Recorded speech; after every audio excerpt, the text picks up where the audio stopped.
Hello and welcome to episode 3 of 2 plus 2 equals 5, the place where the rules are optional, the math rarely adds up, and the questions matter more than the answers. Today, following on from last episode, we'll be taking a deeper dive into your panel here at the 2 plus 2 equals 5 podcast. Following on from a very questionable conversation about myself, this week's episode will be diving deep into the background of my co-host Lauren, finding out more about what questions she has been asked and what answers she has. Joining me, as always, are my co-hosts, both Paul and Lauren. Welcome, guys. Thank you. Thank you. And just a message I want to interject in there. Mental health is a very important topic to me. And in today's session, I want people to protect their mental health. So if you're listening and you feel a little bit overwhelmed, I want to apply a trigger warning. There may be conversations of suicidal intention, as well as self-harm in my past. So take a step back, come back and listen later. But please protect your mental health if you do get a little bit overwhelmed. 100%. Couldn't have said it better myself. So, I mean, kicking off into today's episode and taking a deeper look into your background, Lauren, and I guess an opening question is, I mean, it'd be great to know and set the scene for us. I mean, do you want to share a little bit about yourself and where you've been and what's got you here ultimately? Yeah, so obviously, for those that already know me, my name is Lauren Dempsey. I'm an open and proud transgender woman. I came out publicly in 2020. I struggled for many, many years, knew from a very young age, kind of knew from the age of 7 or 8 that there was something different about me, but could never really kind of completely put the finger on the pulse because where I lived at the time just wouldn't have been the most socially accepting of things that were different. So yeah, it took a while for me to sort of come to the conclusion of who I thought I truly was. Yeah. No, amazing. That's good to hear. Yeah. No, you said you came out in 2020. What led up to it? Talk us through the couple of years before that. Yeah, so the couple of years before that, there was a number of life events that had happened. There was family members that passed away. There was some family circumstances, and my own mental health started to plummet quite a bit. There's actually a moment that I'll never forget. This was one of the times that actually I was very close to taking my own life. I remember waking up one night. This was like 2 o'clock in the morning. Literally was saying to myself, right, I need to do something because if I don't, I'm literally going to kill myself right now. Because I was literally going to drive in the car, drive into a brick wall, and that was going to be the end of it. And as I was putting my clothes on, Which car was it? Which car? It was a... I was only joking, Lauren. I'm guessing that's not the most important part of it. No. I was just thinking, are you going to be safe or not? Yeah, it was a Seat Altea, so you can imagine if they're safe or not.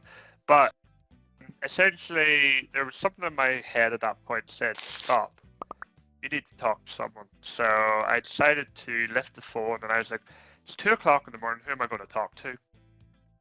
Because obviously people are in bed sleeping, I don't want to wake people up.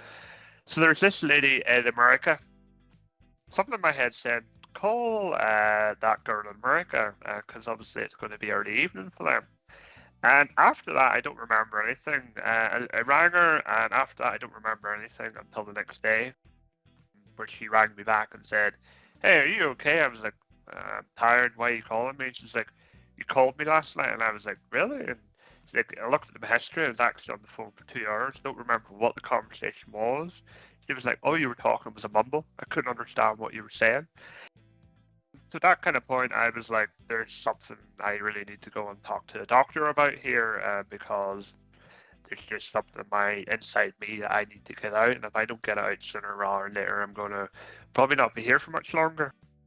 So that was just before Boris Johnson came on the TV and told all of us in the UK that you must stay at home. So just prior to that, I'd went to the doctor and kind of opened up that, yeah, I need help and I need kind of like therapy help. Can you recommend any kind of therapist that I can speak to? And then Boris Johnson came on the TV, so it was delayed a little bit longer. But yeah, I mentioned into therapy in kind of May 2020, and towards the end of 2020, I was able to comfortably say those words where it felt like there was a Russian doll inside me that needed to come out and be our best life, so it was. But just a shout out in regards to mental health in general. If people are struggling with the mental health, just remember there's always help out there. You can call NHS on 111 for a little bit of mental health support. But yeah, I appreciate that might have been a hot topic there right now. But that's kind of where my journey came out. There was a lot of emotions there on the run up, from different family events that sort of triggered me. The rest is history once I got into therapy. So it did. Well, Lauren, I want this story about you to be inspirational and not people to listen to it and feel like, oh no, what was going on. Because, and I do want to come back to this topic and we're going to talk about it more, but just to highlight that while all this was gone, you are one of the best Workday integrations consultants in the industry. Yeah. Right. So you were flourishing at work while you were going through this mental trauma. How were you dealing with that? How were you able to separate it, or what was going on? So when it comes to my career, I think back to my childhood a little bit. So I was someone who was born with a cleft palate and had quite a lot of social anxiety issues as a child. And everybody growing up kind of said to me, yeah, you're going to be a failure. You're going to succeed at nothing. So I think because of that, a large part of me focused so much on my career that I wanted to determine to be the best I could be at whatever industry I wanted to go into. And particularly when I was going through school, I was like, I always want to work in technology of some description. What form of technology? I have no idea, but I want to work in technology. And my father was quite insistent that I didn't work in IT, that I should become the fellow mechanic of the family, because that's what all the sons at the time were doing, was working in the mechanical business. But I was like, I want to do my own thing. So I set out based on trying to sort of prove people wrong that I could be who I wanted to be in my career, and that is a successful person in IT. Why would people approach to me more than approach to others? Is like, I feel like I'm an all-rounded person. I can get down to a customer level and help understand from a customer point of view what challenges that the customers has. Also like to better bring a humour into it as well, depending on the customer, to try and sort of lighten the mood a little bit. I remember one incident, this was a couple of years ago, I was talking with a customer, and I'm sure he's probably going to wring my neck when I say this, but hey, that's all the fun of it. Was on a status call, and we're waiting on a few people to join, and the program manager turned around and said, oh, what's everybody's plans for the next couple of weeks? And I was like, yeah, I'm going to Portugal on a holiday. And he was like, oh, what are you going to do in Portugal? And I can't remember how the conversation came up about poles, but I was like, oh, I'm looking for a pole dance studio in Portugal here to do a little bit of training when I'm in Portugal. And he goes, what are you talking about pole dancing? Are you trying to tell me you're a pole dancer? I says, yeah, I'm an amateur pole dancer, Paul, and this is something I do in my kind of free time, in terms of mental health and physical health. And the whole kind of just like... And just so you know, we've managed to find a few videos of it, and we will be sharing them shortly. I'm joking, no, we haven't. Yeah, I wish we had. That particular moment, it just made him quite speechless, because this person was never been able to make speechless before. It completely made him speechless. So I think customers kind of appreciate me kind of bringing that all-around approach. I am the type of person where I try to help people grow in their own careers. You got to talk to people, talk to the CEO, talk to the janitor, talk to the managers, talk to everyone, because at the end of the day, we're all people, we're all human beings. Just because you have a job title doesn't mean you're any different from anybody else. Just go and talk to people, interact with people. And I think this is why people resonate to me, because I can go and just randomly talk to a person. Like the cleaner in my last job, I spoke to the cleaner every morning when I was in the office, like, how you doing? And we had a conversation, so yeah. I want to ask you, like, the point I wanted to dig into a bit deeper was, at that time you were going through obviously mental troubles in your personal life. How were you motivating for yourself for work? Because, and the reason I asked that question, and I find it fascinating, I think probably 9 out of 10 people I know are happier at work than they are at homes, and maybe that's just because of the generation I grew up in or before, and it's changing now. But what was it like for you? Like, how were you motivating yourself? I get it, how customers liked you, but how were you motivating yourself to be the best you can be? Where at work, where on the other end at home, you're just like, I'm not who I want to be.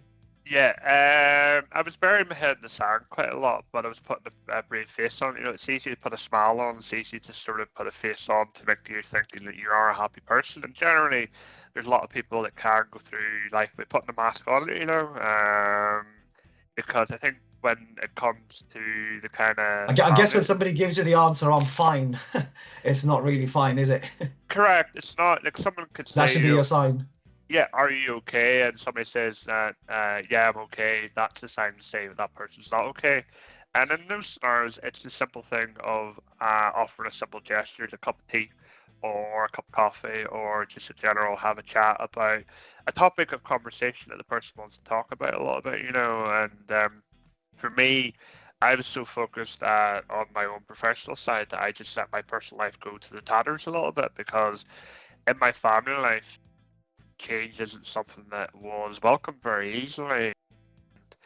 People in my family would refer to me as MI5 because I was quite sort of secretive in what I did in my job. And I was like, I'm not bringing my job to my home life, because home life is not about work. Home life's about home life. As much as like I don't really want to bring home life into the work life, because you need to get that even balance and split. So I think there was that part of motivation for me to be the best who I could be professionally, even though it was taking a toll on my own personal mental health, because I was not happy in who I was previously.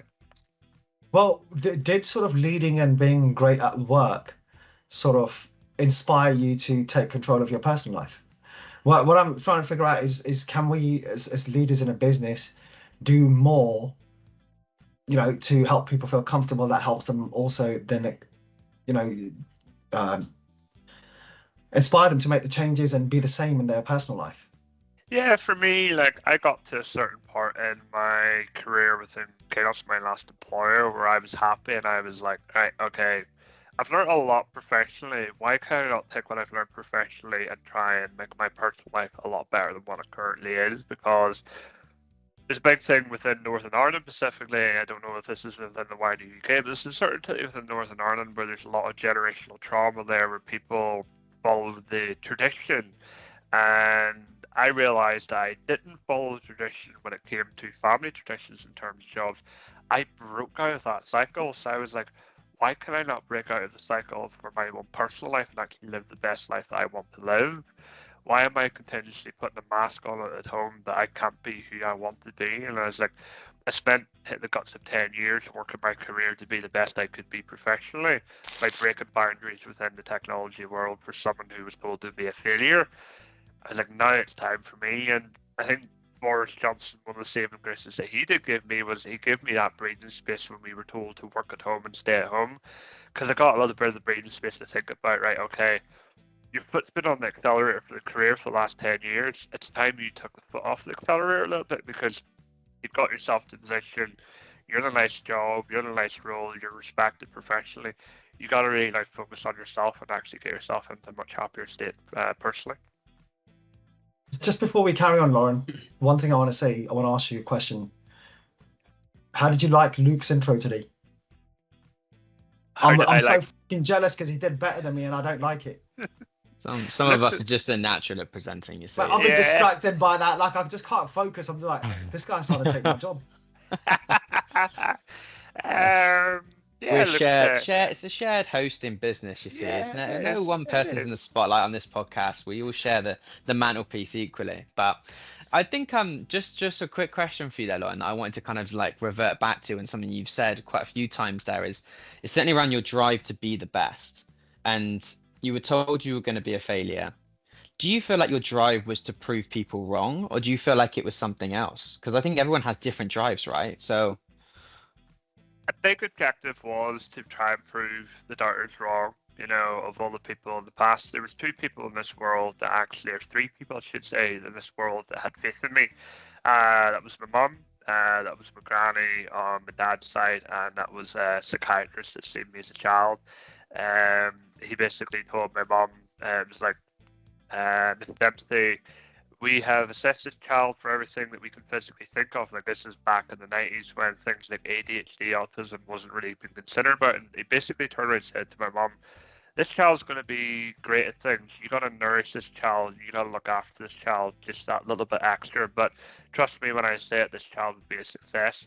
And if you nourish them, they will get on well. And I think she took that quite to heart in terms of helping me nourish to becoming the best person I could physically be professionally, because I always looked back towards my mum and take motivation from my mum and what my mum has come through.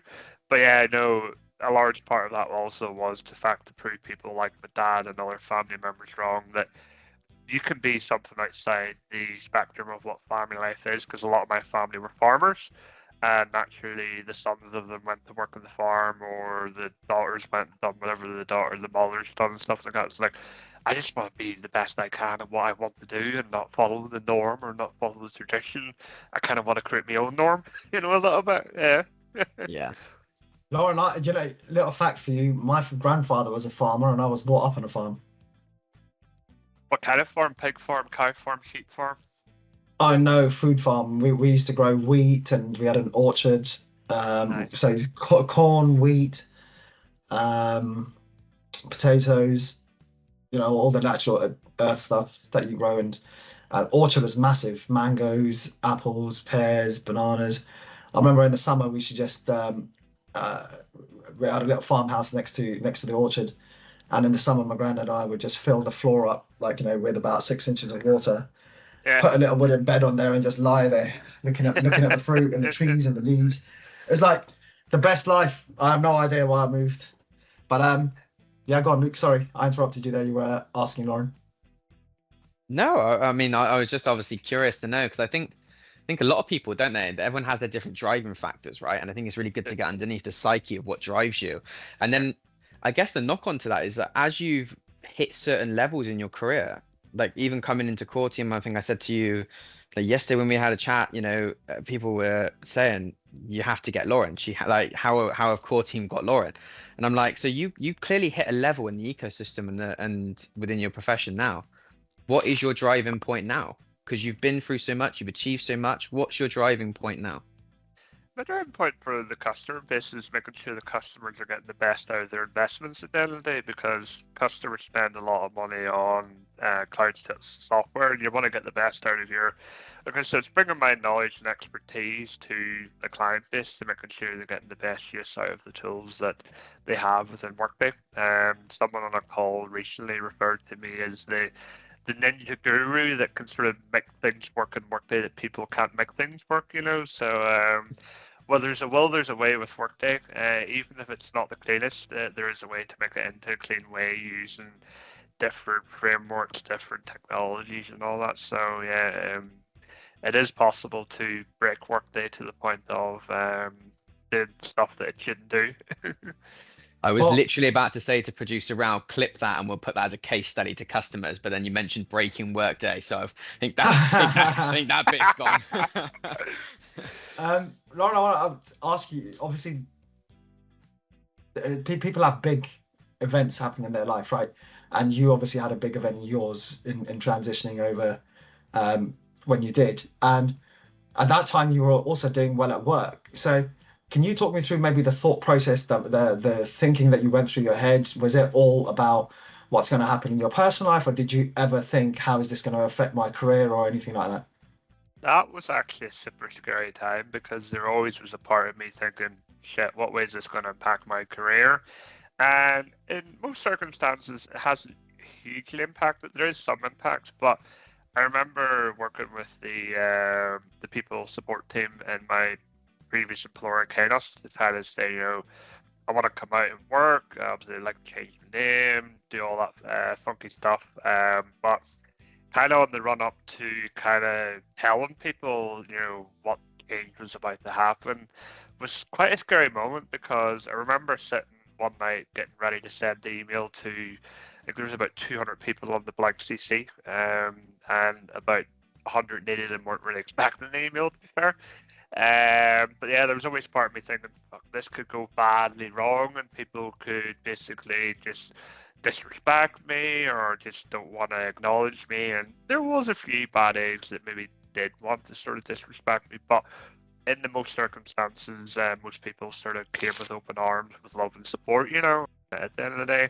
And quite a lot of people have kind of actually recognized that my own career has developed even more since I've come out as my true authentic self, because I can resonate with a lot of other things and different processes and different things like that, where customers have actually took inspiration of my own personal story to help them, so I won't name the individual in particular, but I remember there was a customer I worked with in 2020 who I never got to meet in person, face to face during the project, but I was like, I want to go and meet this person face to face because they're a genuinely nice person, and they did say that I was actually a good consultant. And went to meet them in person, and I was like, I'm going to come out to this person because just take a chance. Part of me was saying, I don't know this person, this could go terribly wrong, and it could go just absolutely petong. And I come out to it, and the person actually got quite emotional, and I was like, why are you getting emotional? So you don't realize how much of a positive impact that has on me, because I actually have a child who's transgender themselves, and they're in the process of going female to male. And that father was able to talk to me about the struggles that he was having for the child, but he was so proud of his child and what his child was trying to achieve, because he actually showed me some pictures of that particular time of his child where so his child was in an all-girls school, obviously transitioning to male, and they were going to a formal, but the trans male son wanted to wear like a tux suit. So the father took him, got him all dressed up in like this really nice tux suit, and proudly showed off the photographs. And I was like, there's moments like that where that customer was a nice experience with that. But there's also part of me, I could come out to a customer that could just tell me to piss off, essentially. Yeah, I mean, there is a mixture of some good eggs and bad eggs, but mostly it's been good eggs. People have been very supportive of it, and a lot of people say I took inspiration from it as well. Nice. When you said your work it's flourished, continued to flourish after that, do you feel like once you were able to be yourself, work also just it was easier for you to be at work because there was less to think about, less clouding your mind? Yeah, absolutely. Whenever you have a heavy weight lifted off you, you become a lot more freer in what we present and talk, So yeah, it definitely was a huge weight off my shoulder. I remember one vivid memory way back in the early days in 2020 where whenever I say this word, people think I say bleach, but it's not bleach, it's beet. It's hair removal cream. I remember putting hair removal cream on my arms, all over my arms, and left it on for about 10 minutes. And then went to take like a card to basically slide it off the skin. Luke, which one do you use? I've got a bad experience with Lita. It's not time and place, but yeah, I know exactly what you're talking about. Yeah, I started to peel off this hair, and honest to God, the burst of emotion I got from that, it never. I obviously I felt pleasure before, but I never had felt pleasure at that level. It just was such an immense moment where I was like, I'm just fucking peeling off a layer of skin here, where I'm actually trying to become the person who I want to be, and I can now be a much better person in work. I was a good person in work, but I could be even a 10 times better person in work. I wish I had that experience. Mine was not quite so enjoyable, to be honest with you. Was it not? No. No, do you know what I've got? You guys are young for me at the moment. I'm like, I went to school and college and university in the 90s, and the amount of trauma that you have to go. You said 90s, you meant 80s. Sorry. I'm not talking about your height now. It's not 80 centimeters. That's not what we're talking about right now. What would you give advice to people like me who run a company, like, on how we should prepare and how we should address it? Obviously, as I've grown as a leader, or even as a human being, I've learned that I think it actually started for me when I was very young, right? Because I grew up in India, and most people know casting systems in India, they really divide groups of people away from each other and put them into, well, you look like this, so you must do this, right? So it was drummed into me since I was a kid coming along. And then actually it wasn't until I started Thai boxing and I went over to Thailand that I realized there that, some of the fighters that we were staying in, they were far poorer than us, but when during the day, they were the happiest people in, there, and we were always stressed about one thing or another. And that made me realize actually there's more to life, right? And everybody deserves respect. So for me, you know, I guess it was quite easy looking at who we bring in. I think we're one of the most diverse teams, you know, around in anywhere. Because for me, everybody should be known by their name.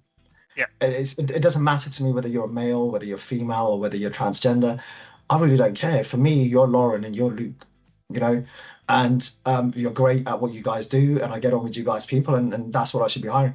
But what tips can you give employers on how to prepare for this, or how they should be, or what they can do to make you feel welcome and comfortable, and to help you thrive?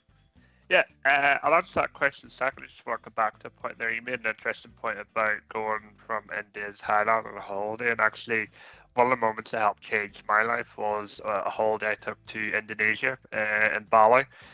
We went out to a particular very rural part of Bali one time, and when you see life so much differently compared to what life is normally where you're at back home, and realize that there's so much more to the world than what it is. But coming back to the point around, how employers, how people can sort of support each other, it's just listen to, specifically for the trans community, just listen to trans people, and let trans people be themselves at the end of the day. If they can be themselves, they're probably going to be a good worker. Like most trans people I know are good at a skill of something, and I can do a job just as good as anybody else can do the job, regardless of whether it be a cisgender person, a transgender person, whatever. But sometimes us that have been through the trenches a little bit, we've probably developed more skills in areas to help ourselves a little bit. And yeah, just listen and don't be afraid to ask questions like that as well, because generally most trans people will be happy enough to answer questions if there's something that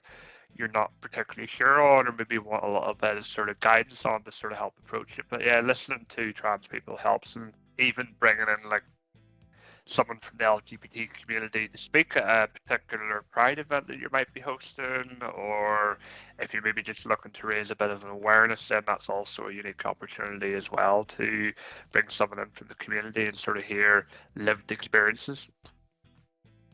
I think you're a great example of where, it's not just going against the norm, but being yourself actually quite often means that you don't fit into social norms. And Yep. I think in their own way, everybody feels like that in some way. So I commend you for being brave and coming out, for being yourself. And look, I'm looking forward to, I think we're going to have a lot of fun at work, right? We already have a good laugh Yeah. at work with everybody. And so I think that's going to grow. It's fun to bring all of these cultures together. But what do you want to talk about? What would you Me? like people to know about you? Yeah. Me, I'm just a happy person living their life and just really taking life head on, because at the end of the day, life is so short. If you're someone that is struggling, ask for help. Reach out to a friend for a cup of tea or a cup of coffee. Have that conversation. We live in a society where there's a whole stigma, especially when it comes to men, of like, oh, men can't talk.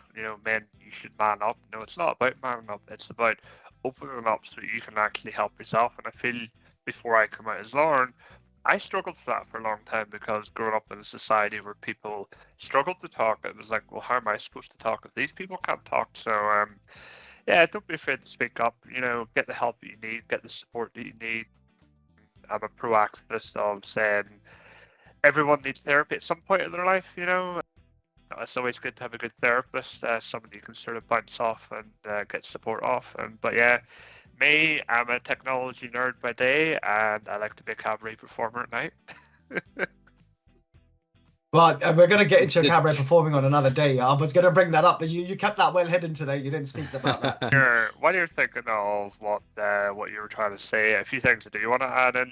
Anybody that is out there struggling specifically within the trans community, you've got a lot of charity organisations out there that can support you. Places like Mermaids, places like Northern Ireland specifically, there's an organisation called the Rainbow Project, and there's lots of organisations within mainland UK as well that can kind of help. But Mermaids is one of the biggest ones within the UK to kind of help, and I'm sure description box below we can share some links to some of the charity organisations. And for those that are really struggling with your mental health, please do reach out for help. There's organisations out there like Lifeline, Samaritans that can be a listening ear. They can't advise or guide, but they can certainly listen, and they might be able to signpost you to an organization that could help you. People think that success is easy. People think happiness is easy.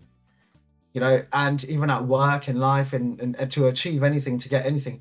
And what they've got to understand is it's not easy, it's hard.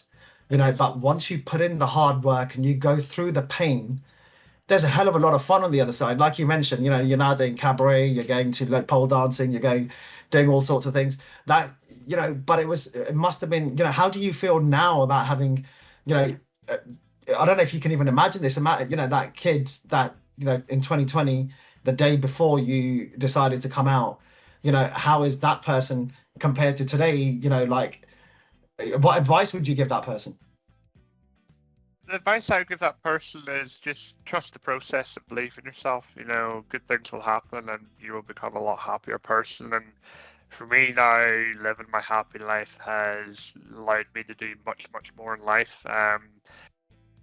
Been able to bend the boundaries a little bit more as well, and life's for living. Life's not for living in a bubble. You know, so anybody out there, as I say, if you're struggling, reach out for help, get the help you need. But for me, speaking to myself 20 years ago, just trust the process, believe in yourself, and good things will happen. I'd say to that little Lauren, there's a hell of a lot of fun to come. Just get on with it. Just do it. You know, that's what I tell myself now as well. When there's something really hard in front of me, and you know, I don't want to do it, and I'm just like, okay, this is going to be a lot of pain, but I know at the other end, what I'm going to get is going to be an abundance. I think about that. I think about what I'm going to get at the other end rather than the pain I'm going to go through to do it. And that's, you know, if there's anybody that's listening, that, you know, I think that's something that should apply to everything. If you feel stressed out about something that you really believe in and you really want to do it. Yeah. You know, don't stop. Don't let anybody stop you, you know. And I think that in terms of one lesson I've learned from you today is, you know, you want to go out there and be happy, you have to go after your dreams. If you don't, you know, you're going to just sort of, you know, peter around. You're going to just, you know, be moping around every day and not be happy with who you are and what you got. Yeah, 100%. There's people out there that will pick and judge and make comments, and those are the people that need help, you know, but they won't want to admit that they need help, you know. Anybody that wants to make comments or make, you know, judgment comments, those are the ones that do need to look at their own life and realize, okay, I need to make myself happy without having to take the piss out of others. Yeah. Let's say there is somebody listening that wants to go through this and they want to get in touch with you to talk to you. How do they do that? There's a couple of ways you can get in touch with me. I will say I'm not a licensed therapist or I'm not a licensed doctor, so I can't give out medical advice, but I can always be a listening ear. You can get in contact with me on LinkedIn, Lauren Dempsey, or if you want, and I put caution to this, you can contact me on Instagram, Blue Champagne. I'm on there as well. So yeah, any of those two channels you can find me. Now we know where to look, Luke. Yeah. We're going to be doing some research for next week. 100%. Blue Champagne. Yeah, that was another one. I was actually gonna cut in there on what some of the things that you two were saying, and I was actually reading something that was quite interesting for me the other day, and it's touching on what you said there, Paul, about and someone called it the hindsight perspective, right? And do you know how you get to different points in your life and you go through different things, and we all sit there now and it's like, oh, you know, we sit here happy and we go, oh, you know, 2 years ago you might have felt really bad within yourself, you might have been going through different problems, but then you're now 2 years on, you're here. And I think we all do. When we have problems mentally, physically, work-wise, whatever it might be, you get so blinded by what's in front of you. And someone said, think about hindsight and think about, okay, what's on the other side? And how can you then look back, and what do you want to look back and think? You know, and then that can help contribute to what you actually do in that moment, so that when in a year, 6 months, in an hour, how long ever it may be, that you look back and go, actually, in hindsight, it wasn't that bad. Exactly. That's the same thought process I had going into surgery last year, and it was a monumental, life-changing moment for me. But it was like, I have to do this for the brighter side of life, even though I knew it was going to be 6 months of hell. Yeah. I think there's loads to learn, and I'm looking forward to sort of learning about you and both you, and hopefully, and you know, some interesting people that I've met over the last few years that we should be inviting over the next few weeks. I really want to, you know, over the next few weeks, start sharing about how we get the best out of people, not just yourself, but the team around you, the people around you. and maybe how we've even broken norms. And I think we'll try a couple of segments as well. I think next week, what's hot, what's not. Maybe let's talk about the HR tech industry and have a look at various products and things and see, okay, what's hot, what's not at the moment, what's going out of fashion, what's in fashion. Yeah. And what would but one thing, a question I have for you now is, over the last week, tell somebody something interesting that's happened to you. Both of you. Should we start with Lauren, you first, and then Luke? Something interesting's happened to me in the last week. I have been told I've been nominated for an award. What award is that? It's not official yet, so I won't disclose the organisation, but it's a community ambassador for Northern Ireland within the transgender community. It would be a big award ceremony in London if I get through to the final. That's amazing. Beat that, Luke. This is what always happens. He's going to say I grew by an inch. I always end up, see, hindsight perspective. Don't worry about it, Luke. It'll be fine. What did I achieve? What have I achieved? What have I achieved? I mean, I think I was nominated MVP for core team. I'll take that as a positive. It's always tough for Paul to say something nice. Interesting this week, mate. That happened 3 weeks ago. I said this week. What happened? It's all rolling into one at the minute, you see. So, last week, this week, 3 weeks ago, kind of counts. What about you, Paul? What's happened interesting for you the last week? I was frantically trying to find a photo on my phone. I like fishing, and I haven't been fishing for a couple of years. I mean, because of work, etc. So I a couple of my friends phoned them up and said, okay, let's go fishing. And my two little boys, they decided to come along. He caught his first fish, and it's a pretty decent size as well. So I was quite happy with that. But that was the most interesting. So both one's 5, one's 9, and all they did was just run around, just so happy to be catching, to be there, catching fish and just spending time with Dad. So that was interesting for me. One of them almost fell in the water. Almost. Almost? How do you almost? I don't know. That was actually about the 3rd or the 4th fish that he'd caught. And first of all, he wouldn't even touch them. So I said to him, basically, if you don't pick up the fish, I'm going to throw you in the lake. And there we go. So he picked it up. And that would explain why he almost fell in. Dude, look at him. He's got Air Max 97s as going out fishing. That's awesome. That's the best thing when kids just let kids be kids and let them have fun. Yeah, do you know what? Well, when he's at home, he won't touch any of these things because his mum hates all this sort of stuff, right? So he's scared of it. And so the first couple of times we went, he wouldn't, like I said, he wouldn't pick them up when I was catching fish. So one of his friends, my neighbour's friends, kid Louis, but this time they went, we sat them together and said, no, you guys fish together. And me and his dad, we're friends, so we sat together and we fished. And then all of a sudden, because he had to do it, he did it. And I think that's maybe a good area to sort of wrap it up on is when we have a look at around in society today, we put limitations on ourselves. We put limitations on ourselves that are set by society, not necessarily by us. It's about how people expect us to be. It's about how life and how people want us to be. And actually, life isn't about anything but that. If you stop listening to people and say, what are your limits? I mean, if people had told me what my limits were, I think, I would have been in a stacking shelves at Tesco somewhere.